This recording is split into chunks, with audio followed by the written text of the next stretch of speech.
పేదవాడు ఎలా బతుకుతా ఉన్నాడు, పేదవాడిని ఎలా ఆదుకోవాలి, పేదవాడిని ఎలా తోడుగా ఉండాలి, పేదరికం నుంచి పేదవాడిని ఎలా లాగాలి, వారి బ్రతుకులు ఎలా మార్చాలి అని తపన తాపత్రయం మీ బిడ్డకు మాత్రమే ఉంది.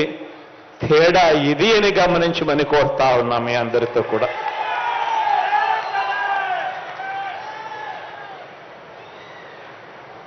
ఈ చంద్రబాబు నాయుడు గారికి పేదల ప్రాణాలంటే ఈ పెద్ద మనిషికి లెక్కే లేదు.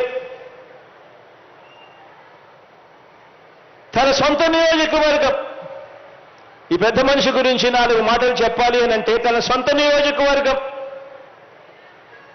కుప్పం, తన సొంత నియోజకవర్గం కుప్పంకు గతంలో ఎప్పుడూ కూడా నీరిచ్చిన చరిత్రే ఈ పెద్ద మనిషి చంద్రబాబు నాయుడు గారికి లేదు.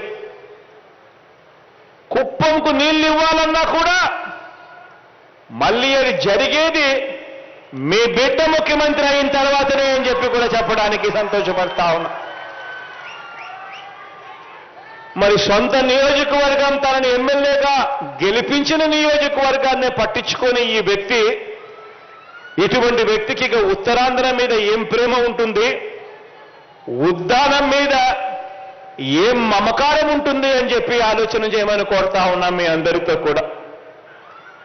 ఇలా ఏ ఒక్కరి మీద కూడా మానవత్వం కానీ మమకారం కానీ చూపించని ఈ చంద్రబాబు 45 సంవత్సరాలు తన రాజకీయ జీవితం తర్వాత కూడా 3 సార్లు తాను ముఖ్యమంత్రిగా పరిపాలన చేసిన తర్వాత కూడా తన వల్ల ఈ మంచి జరిగింది ప్రజలకు అని చెప్పి చెప్పుకునేదానికి కనీసం ఒక్క మంచి పని లేదు.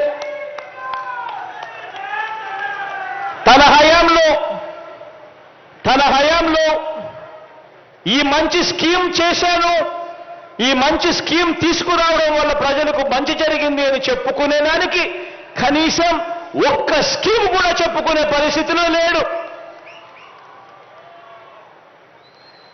పోనీ తాను మాట ఇస్తే ఆ మాట మీద తాను నిలబడ్డాడు అని, ఆ మాట కోసం తాను ఎందాకైనా పోయాడు అని, ఆ మాట నిలబెట్టుకున్నాడు అని కనీసం చెప్పుకునేందుకు కనీసం ఒక్క విషయంలో అయినా కనీసం మాట మీద నిలబడిన చరిత్ర లేదు.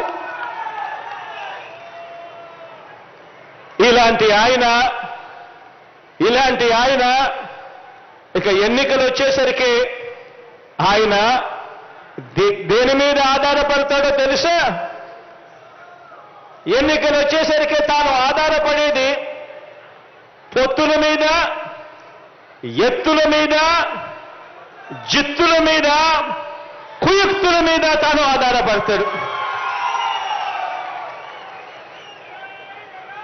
ఈ పెద్ద మనిషి మరో వ్యక్తి మీద కూడా ఆధారపడతాడు.